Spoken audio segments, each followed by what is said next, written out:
जय हिंद। आज का वीडियो उन सभी खेल प्रशंसकों के लिए है जो किसी ना किसी खेल जगत से जुड़े होते हैं। आपको क्रिकेट पसंद है, फुटबॉल पसंद है, कबड्डी पसंद है, खो खो पसंद है। इस तरीके से पूरे विश्व में आप देखोगे तो अलग अलग खेलों को पसंद करने वाले अलग अलग प्रशंसक आप सभी को पूरे विश्व में देखने को मिल जाएंगे। कभी कभी क्या होता है कि जब ये खेल होता है तो दो टीमों के बीच में जब खेल होगा तो उसमें से एक टीम हारती है तो दूसरा टीम जीतेगी। यही तो होता है।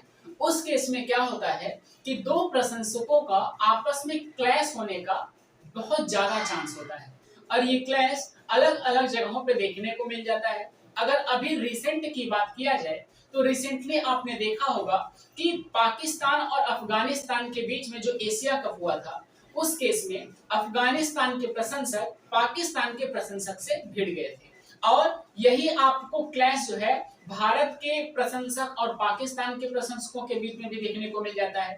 तो ये आपको पूरे विश्व में जो है अलग अलग प्रशंसकों के बीच में ये क्लैश देखने को मिलता है। वही क्लैश आज कल के डेट में बहुत ही तगड़ा हो गया जिसमें कुल 127 व्यक्तियों की मृत्यु हो गई। यह बात है इंडोनेशिया की जहां पे फुटबॉल मैच चल रहा था और वहां पे दो प्रशंसकों के बीच में झड़प होता है और उसमें कुल 127 व्यक्तियों की मृत्यु हो जाती है। अब ये क्लैश हुआ क्यों, कौन कौन सी दो टीमें उस समय खेल रही थी, कहां पे हो रहा था मैच, ये इसकी जानकारी हम आपको अभी प्रोवाइड करने वाले हैं। सबसे पहले अब बात है कि सर ये हमारे एग्जाम पॉइंट ऑफ व्यू से क्या इंपॉर्टेंट होगा। इंपॉर्टेंट हो सकता है क्योंकि रेसेंट डेटा है। क्वेश्चन क्या जीके जीएस से या फिर करंट अफेयर से उठा दिया जाता है वह उसका एक डायमीटर तय नहीं है, तो हमें वहां पर भी ध्यान देना जरूरी है। दूसरी बात क्या है कि अगर बात किया जाए कि क्लैश होने की तो वहां से तो क्वेश्चन कम आएंगे, लेकिन ये टॉपिक पूरी तरीके से इंडोनेशिया से कनेक्टेड है तो इंडोनेशिया से बहुत ज्यादा क्वेश्चंस आप सभी के एग्जाम में देखने को मिल सकते हैं। तो सबसे पहले हम क्या करने वाले हैं, इस इंडोनेशिया को कंप्लीट हम लोग समझेंगे जहां से हमारा क्वेश्चन निकलने वाला है। जब हम इंडोनेशिया को अच्छी तरीके से समझ जाएंगे तब हम आपको समझाएंगे कि यह क्लैश हुआ तो क्यों हुआ, दो प्रशंसक आपस में क्यों भिड़ गए। फिर हम लोग चर्चा करेंगे कि बाकी जितने भी खेल प्रशंसक हैं उन्हें जो है किस तरीके से अपनी खेल भावना को एक नियमित डायमीटर में रखना चाहिए जिससे कि दूसरे प्रशंसक को परेशान ना करें, चाहे उनकी जीत हुई हो या तो उनकी हार हुई। ठीक है, तो आइए दोस्तों सबसे पहले हम लोग इस इंडोनेशिया को अच्छी तरीके से समझ लेते हैं। देखिए, अगर बात इस इंडोनेशिया की जाए तो यह दक्षिणी प्रशांत महासागर में, कहां पे, दक्षिणी प्रशांत महासागर में, दक्षिणी प्रशांत महासागर, दक्षिणी प्रशांत महासागर जो है इसी में स्थित एक द्वीप है, मेरी इसी में स्थित एक देश है। बात समझ रहे हो कि नहीं आप? ये जो पूरा पूरा आपको इस तरीके से छोटे छोटे द्वीप दिख रहे हैं यही इंडोनेशिया है। यह आपको कहां मिल जाएगा, तो उत्तरी प्रशांत महासागर नहीं, यह दक्षिणी प्रशांत महासागर में आपको मिल जाएगा देखने को। अगली बात क्या है, यह एशिया का एक देश है, यह एशिया के अंतर्गत आता है। दूसरी बात हो गई। अगली बात दोस्तों, अगर यहाँ पे देखा जाए तो यह बहुत सारे छोटे छोटे द्वीपों से मिलकर के बना है। इसमें अगर देखा जाए तो कुल 27 राज्य, यह कुल 27 राज्यों में विभक्त है और कुल दोस्तों 13,000 लगभग कुल ये 13,000 द्वीपों से मिलकर के बना हुआ है। 13,000 द्वीपों से मिलकर बना है। कुछ लोग सोच रहे होंगे कि सर ये द्वीप क्या होता है, थोड़ा इसके बारे में बताओ। देखो, द्वीप का मतलब क्या होता है, एक छोटा सा स्थल जिसके चारों तरफ पानी, उसे हम द्वीप कहते हैं। अब कुछ लोग ये सोच रहे होंगे कि सर हमारे यहाँ पे जो गढ़ा है तो बीच में से वो सूखा गया है तो ऊपर जो है पूरी तरीके से क्या हो गया है, मिट्टी ऊपर आ गई है, चारों तरफ पानी, सर क्या वो द्वीप है? नहीं, द्वीप बिल्कुल भी उतने छोटे नहीं होते, उनका आकार काफी बड़ा होता है। छोटा कहने का पर्पस मेरा क्या है, मैं तो कहता हूँ कि चंद्रमा पास में है तो छोटा दिखाई देता है, चंद्रमा इतना छोटा सा थोड़ी ना है। द्वीप मतलब आप समझो मेरी बात को कि वो भी छोटा सा ही स्तर होता है लेकिन इतना भी छोटा नहीं जितना आप समझ पा रहे हो। ठीक है, वो आपका गढ़ा वाला नहीं है। ठीक, जिसके चारों तरफ पानी रहता है उसे हम द्वीप कहते हैं। अच्छा, तो कुल ये 13,000 द्वीपों में फैला एक देश है। अगली बात किया जाए, कुल 13,000 द्वीपों में फैला है तो दोस्तों हम इंडोनेशिया को द्वीपों का देश कहते हैं। क्या कहते हैं? द्वीपों का देश कहते हैं। याद रखना इसको, द्वीपों का देश किसे कहते हैं, तो इंडोनेशिया को कहते हैं। अगली जानकारी जो यहाँ से निकल करके आती है वो ये है कि यहाँ पे आप ये याद रखिएगा कि इन सभी द्वीपों में 5 कुल प्रमुख द्वीप हैं। याद रखना 5 जो है वह प्रमुख द्वीप हैं जिस पर इंडोनेशिया की 90% जनसंख्या निवास करती है। अब अगर बात किया जाए कि सर वो 5 कौन कौन से प्रमुख द्वीप हैं, तो याद रखिएगा सुमात्रा, जावा, बोर्नियो, सेलिबीज और पश्चिमी न्यू गिनी। यह जो है 5 प्रमुख द्वीप हैं जिस पर इंडोनेशिया की 90% जनसंख्या निवास करती है। बात समझ में आ रही है कि नहीं? अब इन पांचों में आपको क्या याद रखना है कि दोस्तों ये जो जावा है ना, ये सबसे छोटा द्वीप है, और अगर बोर्नियो की बात करें तो यह सबसे बड़ा द्वीप है। द्वीप का मतलब तो आपको समझ में आ गया है। तो बोर्नियो सबसे बड़ा है जबकि जावा जो है वो सबसे छोटा द्वीप है। बोर्नियो और जावा के बारे में हो गया, ठीक है। इतनी बात याद रखी, मैं ऐसे नीचे लाइन मार दे रहा हूं तो छोटा हो गया, और बोर्नियो के ऊपर मार दे रहा हूं तो ये बड़ा हो गया। अगली बात आपसे यहाँ से क्वेश्चन पूछता है जल संधि से। जल संधि क्या होती है पहले आप समझ लीजिए, फिर हम लोग यहाँ पे आपको दिखाते हैं कौन कौन सी जल संधि आपको याद रखना है। इसमें अगर आप देखोगे तो आपको दोस्तों जल संधि के बारे में बताऊं, जैसे देखो यह एक द्वीप है जावा और यहाँ पे एक द्वीप है सुमात्रा। तो इन दोनों के बीच में एक वाटर बॉडी है, मतलब कि एक पतला सा सकरा जलमार्ग है। इस पतले से सकरे जलमार्ग को अलग करना एक तरीके से जो जुड़ा हुआ है, एक तरफ इस पतले से जलमार्ग से क्या जुड़ा है, जावा, और इधर से क्या जुड़ा है, सुमात्रा। तो इस सकरे जलमार्ग को हम क्या कहते हैं, जल संधि कहते हैं। और यहाँ पे जावा और सुमात्रा के बीच में कौन सी जल संधि है, सुंडा।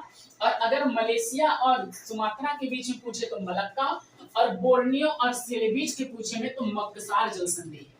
इतनी बात आपको याद रखनी है। यहाँ से क्वेश्चन आपसे पूछेगा कि मक्कसार जल संधि किन दो द्वीपों के बीच में स्थित है। आपसे क्वेश्चन पूछेगा मलक्का जल संधि किन दो द्वीपों के बीच में स्थित है, और आपसे क्वेश्चन पूछेगा कि यह सुंडा जल संधि किन दो द्वीपों के बीच में स्थित है। यहाँ से क्वेश्चन आप सभी से पूछा जा सकता है। अगली बात अगर किया जाए तो इस इंडोनेशिया की राजधानी क्या है, जकार्ता, ठीक है। इस इंडोनेशिया की राजधानी क्या है, जकार्ता। और जकार्ता जो है दोस्तों, यह जावा, जो आपको ये जावा दिख रहा है ना, जावा, ये जो जावा वाला द्वीप दिख रहा है इसी में स्थित है। और आपसे अगर पूछे कि सबसे ज्यादा जनसंख्या घनत्व किसका है, तो जनसंख्या जो घनत्व है, ये जो जनसंख्या घनत्व है, ये जो जनसंख्या घनत्व है वो जावा की है। बात समझ रहे हो कि नहीं? जनसंख्या घनत्व का मतलब क्या होता है कि छोटा सा ही स्थल रहेगा लेकिन वहां पे बहुत सारे लोग निवास करते हैं, ठीक है।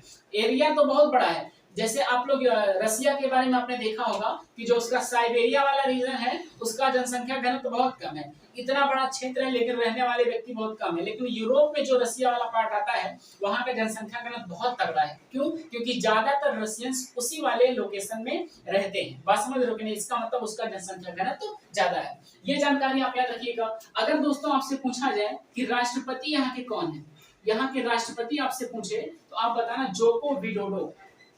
कौन है? Joko Widodo. जोको विडोडो यहाँ के क्या है, राष्ट्रपति हैं, ठीक है। एक जानकारी आपको और देना चाहता हूँ, अगर बात इस इंडोनेशिया की किया जाए, यह एक इस्लामिक देश है। इस्लामिक देश मैं इसलिए कह रहा हूँ क्योंकि यहाँ पे 97% लगभग 97% जो है यहाँ की जो पॉपुलेशन है वो मुस्लिम है। इसका मतलब क्या है कि यह पूरा देश जो है वो एक इस्लामिक देश है, वह एक इस्लामिक देश है। हिंदू का भी यहाँ परसेंटेज है मात्र 1 से 1.23% यहाँ पे हिंदू हैं। इसके बाद यहाँ पे क्रिश्चियन आपको देखने को मिल जाएंगे, ठीक है। और भी जाति के लोग मिल जाते हैं लेकिन मोस्टली अगर देखा जाए तो यह एक इस्लामिक देश है और यहाँ पे 97% लगभग क्या है, मुसलमान है। इस बात को भी आप लोग अच्छी तरीके से याद रखिएगा। अच्छा, इतनी जानकारी निकल करके हम लोगों को सामने आ गई जो कि इंडोनेशिया के बारे में था। अब हमें जानकारी मिल चुका है कि इंडोनेशिया एक देश है। इसे द्वीपों का देश कहते हैं क्योंकि यह कुल 13,000 द्वीपों से निर्मित है। 5 इसके प्रमुख द्वीप हैं जिसमें सुमात्रा है, जावा है, बोर्नियो है, सेलिबीज है और पश्चिमी न्यू गिनी है। उसमें से कौन छोटा कौन बड़ा है इसके बारे में मैंने आपको जानकारी दी। अब अगर हम लोग आगे की बात करें तो आगे हम लोगों को समझ में आया कि इसकी राजधानी जकार्ता जो कि जावा में स्थित है। ये सारी जानकारी हम लोगों ने समझ लिया। अब आप इसका स्क्रीनशॉट लो, फिर हम लोग आगे चलते हैं।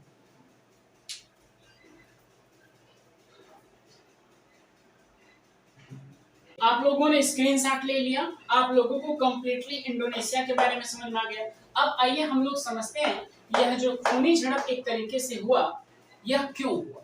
अब कुछ लोग सोच रहे हैं सर आप इसे खूनी झड़प क्यों कह रहे हो? क्योंकि वहां पे लगभग 127 व्यक्तियों की मृत्यु हो गई, तो खून निकल गया था, इसलिए मैं खूनी झड़प कह रहा हूं। अब मैं आपको समझाता हूं कि ये एक्चुअली हुआ। देखिए, पहली बात आप ये समझिए कि दो फुटबॉल टीमें थी, एक का नाम था अरेमा एफसी और दूसरे का नाम था पेरेसेबाया क्लब। बात समझ रहे हो कि नहीं? ये दो टीमें थी, अरेमा एफसी और पेरेसेबाया क्लब। पेरेसेबाया क्लब और अरेमा एफसी के प्रशंसक एक स्टेडियम में स्थित थे, अर्थात ये मैच एक स्टेडियम में हो रहा था, जो कि कंजूराहन स्टेडियम उसका नाम है। क्या नाम है? कंजूराहन स्टेडियम। इसी स्टेडियम में इन दोनों टीमों का मैच हो रहा था।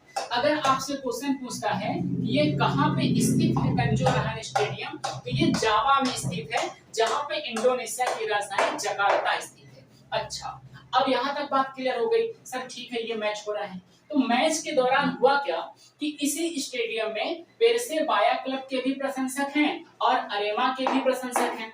अब होता क्या है फाइनली, जरा इस बात को आप समझो। देखिए, इसमें क्या होता है कि 3-2 से मतलब कुल 3 मैच होता है, जिसमें से 2 मैच जो है वह पेरेसेबाया क्लब जीत जाता है। फुटबॉल एक मैच हो रहा था, तो पेरेसेबाया क्लब जीत जाता है। और जब पेरेसेबाया क्लब जीत जाता है, तो अरेमा के प्रशंसक जो हैं, अरेमा के प्रशंसक अपनी टीम को हारता हुआ देख, जब वो हार गए, तो इस बात को वह सह नहीं पाते हैं और वो क्या करते हैं, स्टेडियम में जा करके ये पेरेसेबाया क्लब के प्रशंसकों के ऊपर एक तरीके से अटैकिंग मोड में वो हो जाते हैं। इससे क्या होता है कि पेरेसेबाया और अरेमा के प्रशंसकों के बीच में एक क्लैश होता है, जिसमें बहुत सारे प्रशंसक मारे जाते हैं, जिसमें कि कुछ आंकड़ा हमारे सामने देखने को मिल रहा है। कुल 127 व्यक्तियों की मृत्यु हो गई, बहुत सारे स्टेडियम में ही मर जाते हैं और कुछ जो है जाकर के हॉस्पिटलाइज होते हैं, तो वहां पे मर जाते हैं। ये तो पूरा इसका न्यूज था कि यह झड़प एक तरीके से क्यों हुई थी और किन दो टीमों के बीच में हुआ, कहां पे हुआ था। अब हमें इससे क्या सीख लेनी चाहिए? देखिए, आप लोग किसी ना किसी क्रिकेटर के फैन हो, आप लोग किसी ना किसी एक्टर एक्ट्रेस के फैन होते हो, हम भी हैं, लेकिन हमें एक बात अच्छी तरीके से समझ के रखना चाहिए कि ये प्रशंसक और एक्टर हमारे लिए क्या है।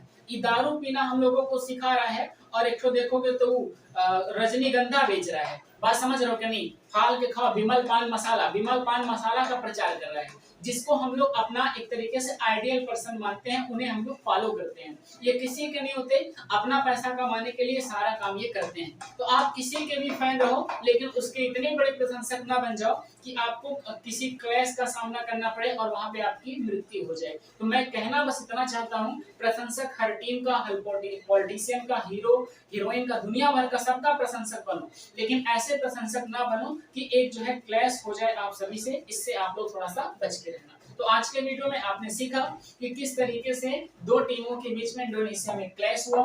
इंडोनेशिया क्या है, इसे द्वीपों का देश क्यों कहते हैं, 5 प्रमुख कौन कौन से द्वीप हैं, यह कहाँ पे स्थित है, ये सारी जानकारी आज के वीडियो के माध्यम से आप सभी को प्रोवाइड की गई। मिलते हैं आप सभी से नेक्स्ट वीडियो में, तब तक के लिए सभी को जय हिंद।